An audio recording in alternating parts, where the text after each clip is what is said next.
Hello friends, my self अंकुश। मैं आज 11th class का चैप्टर नंबर 2 यानी कि कानामेटिक्स अकॉर्डिंग टू जेई पढ़ाने जा रहा हूँ। और उसका फर्स्ट लेक्चर मैंने आपको दे दिया था। मैं सेकंड लेक्चर में आज स्पीड एंड वेलोसिटी के बारे में बात करूँगा। जैसा कि पिछले के लेक्चर में मैंने आपको डिस्टेंस एंड डिस्प्लेसमेंट के बारे में बताया था, आज मैं आपको स्पीड एंड वेलोसिटी के बारे में बताऊँगा। तो हम स्टार्ट करते हैं आज स्पीड से, है ना। Speed, what is the speed? Speed हम जानते हैं, स्पीड सिंपल सा डिस्टेंस पर यूनिट टाइम, है ना। डिस्टेंस यानी कि डिस्टेंस कवर्ड बाय बॉडी पर unit time is called distance, sorry is called speed. ये सब आप जानते हो ऑलरेडी, मैं इसको बता रहा हूँ जनरली रिवाइज करने के लिए। ये सब आप पढ़ चुके हो। तो स्पीड बेसिकली क्या है? स्पीड का मतलब है डिस्टेंस अपॉन टाइम, ठीक है। स्पीड डिस्टेंस अपॉन टाइम है और स्पीड एक स्केलर क्वांटिटी है। स्पीड कौन सी क्वांटिटी है? स्केलर क्वांटिटी है। इसकी जो ऐसा यूनिट है वो मीटर पर सेकंड है। जैसे कि आप यहाँ देख रहे हो मीटर यानी सेकंड, तो मीटर पर सेकंड क्या है यहाँ पर? स्पीड की ऐसा यूनिट है, ठीक है। दूसरा, स्पीड एक कौन सी क्वांटिटी बताई थी मैंने? स्केलर क्वांटिटी है। ये पाथ पे डिपेंड करती है नहीं करती, इससे कोई लेना देना नहीं। पूछो क्यों? क्योंकि यहाँ टाइम डिपेंडेंट है। टाइम डिपेंडेंट है तो पाथ अलग अलग होंगे तब भी स्पीड सेम हो सकती है। मान लो एक 10 किलोमीटर का है, 20 किलोमीटर का है, मैं उस पर स्पीड इंक्रीज कर दूंगा तो दोनों पर टाइम बराबर लगेगा।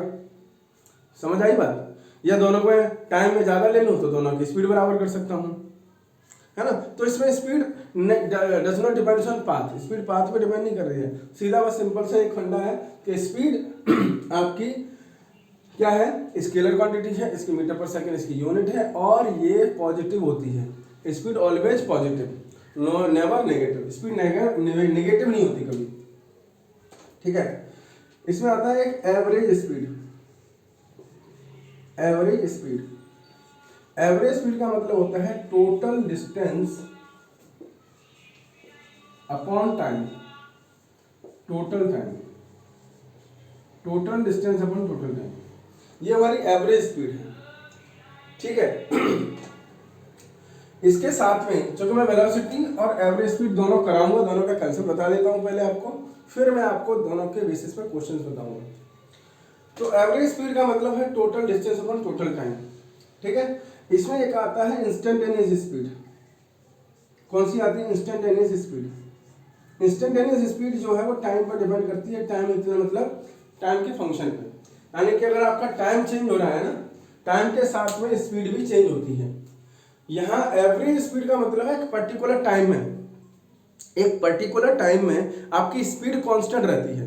हाँ, जैसे मान लो कि दिल्ली से, अब मान लो आगरा आते हो, तो दिल्ली से आगरा आपका जो वेलोसिटी है वो मैं मान लेता हूँ कांस्टेंट है, या स्पीड है वो कांस्टेंट है ना।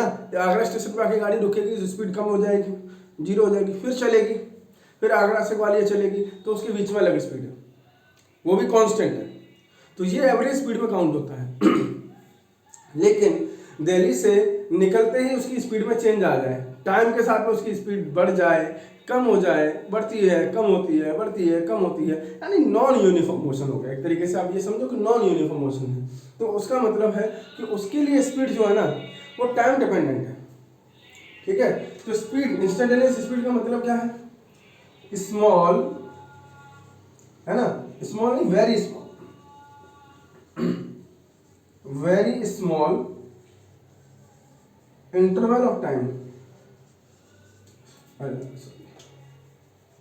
very small distance covered in small interval of time, small interval of time is called instantaneous speed, ठीक। अब इंस्टेंटेनियस स्पीड जो है उसको भी v से डिनोट करते हैं, ठीक है, v से ही करते हैं, लेकिन v वेक्टर यानी v वेक्टर नहीं लगाएंगे, सिर्फ v लिखेंगे खाली, v मतलब मैग्नीट्यूड, ठीक है। तो यहां पर जो v आएगा यानी स्पीड आएगी कौन सी, इंस्टेंटेनियस स्पीड, वो क्या होगी, लिमिट इसको s से डिनोट करते हैं, मतलब ये आपकी जो डिस्टेंस है वो s से डिनोट करते हैं, s और ये टाइम है। तो limit delta t tends to 0 delta s upon delta t, ठीक है। Limit delta t tends to 0 delta s upon delta t, delta s upon delta t का मतलब समझ गए, यानी कि small distance upon small time. अब डेल्टा t टेंस टू 0 का क्या मतलब, डेल्टा t टेंस टू 0 का मतलब है जो टाइम है ना वो लगभग अप्रॉक्सीमेट 0 है। जैसे मैं बोलूँ 0.001 सेकेंड, और तुम क्या बोलोगे ये बहुत छोटा टाइम है या बहुत बड़ा है, तो बहुत छोटा, अप्रॉक्सीमेटली 0 है, समझ गए ना। तो 0.001 सेकेंड या 0.01 सेकेंड, 0.01 सेकेंड है ना, 0.1 सेकेंड, 0.01 सेकेंड, 0.001 सेकेंड या उससे भी कम टाइम में जो मोशन एनालिसिस की गई हो उसमें जो स्पीड आएगी या उसमें जो वेलोसिटी आएगी वो सारी वेलोसिटी क्या होंगी, इंस्टेंटेनियस होंगी। चाहे वो वेलोसिटी हो, चाहे वो स्पीड हो, चाहे वो एक्सीलरेशन हो, सारे के सारे क्या हैं ये इंस्टेंटेनियस है। इंस्टेंटेनियस मतलब ऐसा समझो कि आप उस टाइम इंटरवल में कुछ और नहीं कर सकते, ये समझो। तो वो क्या है, इंस्टेंटेनियस है, समझ गए, क्लियर। अब जैसे देखो यहाँ पर इसको दूसरी भाषा में लिखते हैं, instantaneous speed is equal to ds/dt, इसको ऐसा भी लिखते हैं। और यह आपने डिफरेंशिएशन पढ़ा होगा, है ना, डिफरेंशिएशन आपने पढ़ा होगा, वो बताऊंगा मैं, ठीक है। नहीं तो उसके मेरे पास वीडियो है डिफरेंशिएशन और इंटीग्रेशन के, दोनों के वीडियो हैं, दोनों के मैंने क्वेश्चन बहुत अच्छे से कराए हैं, मैं उनको वीडियो को आपको डायरेक्टली दे दूंगा, तो आप देख लेना, ठीक है। इंस्टेंटेनियस स्पीड ds/dt सिंपल इस तरीके से निकालते हैं। जैसे अब देखो यहाँ पर एक चीज समझा रहा हूं मैं आपको कि मान लो मैं ट्रेवल कर रहा हूं, यानी कि मान लो यहां से यहां ट्रेवल कर रहा हूं, ये जो डिस्टेंस है वो लगभग 1 किलोमीटर है, और 1 किलोमीटर डिस्टेंस ट्रेवल करने में मुझे मान लो 10 मिनट लगते हैं, या बाइक से करता हूं तो लगभग 2 मिनट लगते हैं। अब 2 मिनट बहुत ज़्यादा टाइम है कि कम है, बहुत ज़्यादा है, अकॉर्डिंग टू इंस्टेंटेनियस के लिए बोला तो बहुत ज़्यादा है। 2 मिनट मतलब 120 सेकेंड। 120 सेकेंड में मैं चाहूँ ना तो मैं बीच में ब्रेक ले सकता हूँ। मैं यहाँ से चला और यहाँ जाके मान लो हाफ मिनट के लिए रुक गया और फिर मैं चला, हाँ है ना। तो मेरी जो स्पीड है वो मेरी कांस्टेंट स्पीड है क्या? नहीं, स्पीड चेंज हो गई मेरी, हाँ है ना, क्योंकि मैं बीच में रुका था, बीच में स्पीड 0 भी हुई, इसका मतलब इंस्टेंटेनियस स्पीड तो हो नहीं सकती। हाँ, लेकिन अगर मैं यही डिस्टेंस मान लो 90 मीटर डिस्टेंस मैं 0.1 सेकेंड में कवर करता हूँ, बहुत ज़्यादा है ना, बिल्कुल ज़्यादा है। मान लो मैं 10 सेकेंड में कवर करता हूँ, 10 सेकेंड में, अभी ठीक है, 10 सेकेंड में 90 मीटर करता हूँ तो मैं ब्रेक लगा सकता हूँ 1 सेकेंड पे, यानी कि लगभग मान लो 3 सेकेंड में बढ़िया तरीके अच्छे से चला, फिर मैंने ब्रेक लगा दी, फिर मैंने ब्रेक लगाई 1 सेकेंड, फिर उसके बाद वापस एक्सीलरेट कर दिया तो वापस से मैं अपने 10 सेकेंड में यहाँ पहुँच गया, 90 मीटर कवर कर लिया। तो इसका मतलब यहाँ से यहाँ तक जो डिस्टेंस कवर की गई है, क्या वो डिस्टेंस इंस्टेंटेनियस है? नहीं। क्यों? क्योंकि यहाँ पर स्पीड आपकी क्या हो गई? चेंज हो गई। अगर आपकी स्पीड चेंज हो रही है इसका मतलब ये क्या नहीं है? ये इंस्टेंटेनियस नहीं है। लेकिन अगर मान लो ये केस 1 है, ये केस 2 ले लेते हैं, जनरल समझा रहा हूँ मैं कि आपको फील करा रहा हूँ मैं यहाँ पर कि इंस्टेंटेनियस का मतलब क्या है। केस 3। अब मैंने क्या किया कि भाई यहां पर मैं 9 मीटर ले लेता हूं, या 9 मीटर भी छोड़ो, 1 मीटर ले लेता हूं। 1 मीटर डिस्टेंस कवर करने में मुझे बाइक से बता रहा हूं, 1 मीटर डिस्टेंस कवर करने में मुझे 0.1 सेकेंड लगता है। अब 0.1 सेकेंड लग रहा है तो आप सोच के देखो, क्या इस 0.1 सेकेंड में मैं चाय पीने लग जाऊंगा? नहीं। मैं रुक सकता हूं? नहीं। मैं अपनी स्पीड कम कर सकता हूं? नहीं। मैं अपनी स्पीड बढ़ा सकता हूं? नहीं। यानी कि ये 0.1 सेकेंड या 0.01 सेकेंड में जो डिस्टेंस, जो स्पीड मेजर की गई होगी, वो कौन सी स्पीड होगी? वो इंस्टेंटेनियस होगी, क्योंकि उसके बीच, उस इंटरवल के बीच में मैं कुछ भी नहीं कर सकता, कोई एक्स्ट्रा वर्क नहीं कर सकता। ना मैं रुक सकता हूँ, ना स्पीड बढ़ा सकता हूँ, ना स्पीड कम कर सकता हूँ, ना मैं चाय पी सकता हूँ। लेकिन अगर 1 मिनट हो, 2 मिनट हो, तो उसमें स्पीड कम ज़्यादा मैं कर सकता हूँ, मैं ब्रेक लगा सकता हूँ, एक्सेलरेट कर सकता हूँ। लेकिन 0.1 सेकेंड या 0.01 सेकेंड इतना छोटा इंटरवल है कि मैं करना भी चाहूँगा तो भी नहीं कर पाऊंगा, है ना। जैसे मैं ब्रेक लगाने जाऊँगा तो 0.1 सेकेंड हो जाएगी। समझ रहे मेरी बात? मान लो मैं इसको ब्रेक लगाऊंगा ऐसे, तो 0.1 सेकेंड तो लगाते लगाते हो जाएगी, यानी रिएक्शन ऑफ टाइम में हो जाएगी। समझ गए मेरी बात? तो उस इंटरवल को हम बोलते हैं इंस्टेंटेनियस। ठीक है। अच्छा, डिफरेंशिएशन क्या है? डिफरेंशिएशन आपने पढ़ा हुआ है, ठीक है। तो डिफरेंशिएशन से हम क्या करते हैं, इंस्टेंटेनियस स्पीड को निकाल पाते हैं। जनरली हम एवरेज स्पीड ही निकालते हैं। अगर हम डिफरेंशिएशन नहीं लगाएंगे, यानी टाइम डिपेंडेंट अगर इक्वेशन नहीं है, तो हम कौन सी टाइम डिपेंडेंट इक्वेशन नहीं है, यानी टाइम पर डिपेंड नहीं कर रही है स्पीड, तो हम इसे नहीं लगाएंगे, डायरेक्टली हम इसको लगाएंगे। ठीक है। अब हम बात करते हैं वेलोसिटी की। ये तो आपने बात की किसकी? स्पीड की। अब हम इस वेलोसिटी देख लेते हैं। वेलोसिटी क्या है? वेलोसिटी का मतलब है कि डिस्प्लेसमेंट, या डिस्टेंस आ रहा था, वहां डिस्प्लेसमेंट आ जाएगा। ठीक है। Displacement covered by body in t time या पर यूनिट टाइम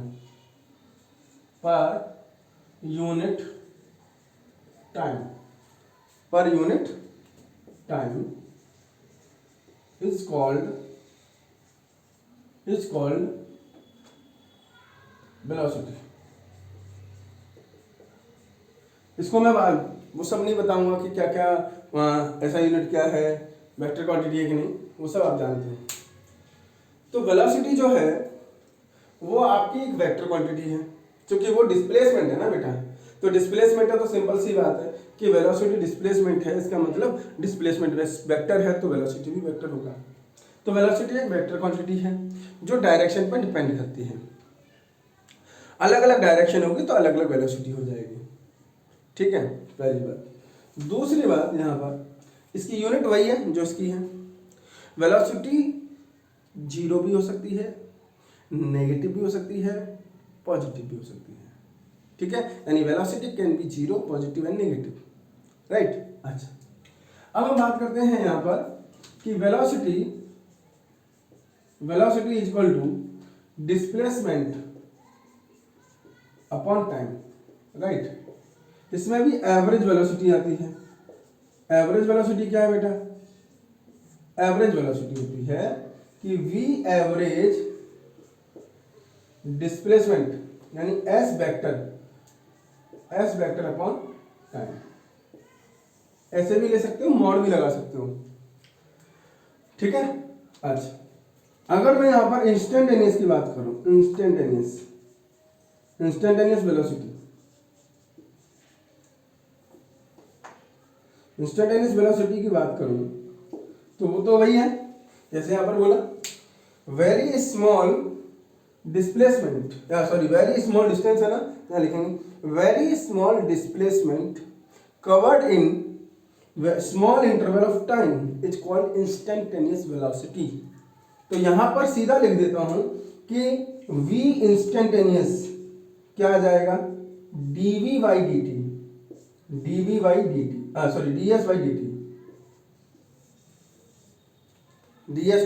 dt। सिंपल, ठीक है। अब इस पे चलते हैं, क्वेश्चन कैसे आते हैं ये देखते हैं बेटा, है ना। अब हम एवरेज वेलोसिटी और average speed and average velocity पे बात करते हैं, फिर हम डिफरेंशिएशन इंटीग्रेशन पे बात करेंगे, देन हम इन दोनों पे बात कर पाएंगे। क्योंकि ये तभी हमको आएंगे जब हमें किसी भी इक्वेशन का डिफरेंशिएशन आता हो, ठीक है। डिफरेंशिएशन के लिए मैं आपको आज वीडियो लेक्चर में वीडियो पे डाल दूंगा मैं आपके, आप देख लेना डायरेक्टली, ठीक है ना। मैं आपको वीडियो डाल दूंगा, वीडियो देख लेना, ठीक है, किसके, डिफरेंशिएशन के। फिर हम इस पर बात करेंगे, है ना। अच्छा,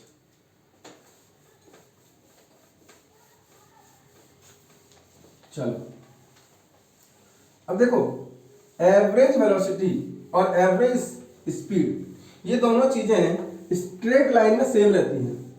अगर हम स्ट्रेट लाइन पर मोशन कर रहे हैं, कौन सी मोशन, किस पर कर रहे हैं, स्ट्रेट लाइन पर मोशन कर रहे हैं, तो दोनों के लिए सेम ही आएगा। दोनों के लिए क्या आएगा, सेम। जैसे मैं बोलूं कि एवरेज स्पीड और एवरेज वेलोसिटी अगर हम किस पे चल रहे हैं, स्ट्रेट लाइन पे, तो मान लो ए पॉइंट से, ये ए पॉइंट है, ये सी पॉइंट है, ये बी पॉइंट है, यहां से यहां तक B1 से चले और यहां से यहां तक B2 से चले। समझ, पहला केस है यहाँ पर केस 1, इसमें आएगा वेलोसिटी आपको दी जाएगी और डिस्टेंस आपको दी जाएगी। अगर वेलोसिटी और डिस्टेंस दी जा रही है इंटरवल की, तो आप समझ जाना कि है ना। तो आपको किस तरह से करना है, केस 1 की तरह से, ये देख लेना। अब देखो यहाँ पर ए से बी, बी से सी जाना है, ए से बी, बी से सी जाना है, तो यहाँ पर ये डिस्टेंस दी है D1, ये दी है D2, ठीक है। ये तो यहाँ पर एवरेज वेलोसिटी, एवरेज स्पीड या एवरेज वेलोसिटी निकालना है, तो एवरेज वेलोसिटी, तो total displacement upon total time, ठीक। अब आपको पता है कि time taken from A to B कितना आएगा, T1 निकाल लेते हैं। क्योंकि D1 D2 तो दिया है, लेकिन T1 T2 नहीं दिया है। अब फॉर्मूला जानते हैं ना, स्पीड वेलोसिटी या velocity is equal to displacement upon time, तो टाइम इज इक्वल टू क्या आ जाएगा, velocity is equal to displacement time, तो time is equal to displacement upon velocity. तो यहाँ पे निकाल लेते हैं बेटा, ये आ जाएगा T1 is equal to D1 upon B1। Similarly time taken from B to C, जल्दी जल्दी देखेंगे, T2 इज इक्वल टू क्या आ जाएगा, D2 बाई B2। अब हम जानते हैं कि B एवरेज क्या आ जाएगा, D1 plus D2 upon T1 plus T2 लेंगे यहाँ पर, तो यहाँ पर D1 अपॉन D2 और D1 upon B1, D2 upon B2। समझ गए। एक बात और है, अगर मान लो यहाँ पर n इंटरवल होते हैं, कितने, n इंटरवल, 1 2 3 4, है ना, B1 B2 B3 B4 dot dot Bn, D1 D2 D3 dot dot Dn, n interval होते हैं। तो आपको एवरेज वेलोसिटी निकालने में भी तब भी दिक्कत, क्या करते हैं, D1 plus D2 plus D3 plus dot dot Dn upon D1 upon B1 plus D2 plus D2 upon B2 plus D3 upon B3 dot dot Dn upon Bn। Formula लगाते और आंसर ले लेते, आ जाता। क्लियर। ऐसे ही case 2 आता है, दोनों चीजें निकल सकती हैं, स्ट्रेट लाइन है, ये स्ट्रेट लाइन है, इसलिए दोनों निकल सकती हैं। इसमें एक केस और बनता है कि अगर केस 1 का ही पार्ट है, अगर ए से बी मैं डी डिस्टेंस कवर करूं और बी से सी डी डिस्टेंस ही कवर करूं, यानी क्वेश्चन इस तरह से बोला जाएगा कि एक पार्टिकल अपनी हाफ जर्नी v1 वेलोसिटी से करता है और नेक्स्ट हाफ जर्नी v2 से करता है। तो यानी कि हाफ जर्नी का मतलब है कि उसकी आधी डिस्टेंस किससे चल रही है, v1 से, और नेक्स्ट आधी कितनी से, v2 से है। तो इसका मतलब आपकी जो डिस्टेंस है वो दोनों क्या है, सेम है। If d1 is equal to d2 is equal to d दे दिया, तो वी एवरेज डायरेक्ट लगा सकते हैं, V average 2D upon V1 plus D upon V2। Clear? तो वी एवरेज क्या आ जाएगा, जल्दी बोलो। 2D और D कॉमन ले लो, तो V2 plus V1 upon V1 V2, D से D कट जाएगा, तो वी एवरेज जो आएगा वो आएगा कितना, 2V1 V2 upon V1 plus V2। ये डायरेक्ट फॉर्मूला लगाओगे, आंसर आ जाएगा। ठीक है, क्लियर?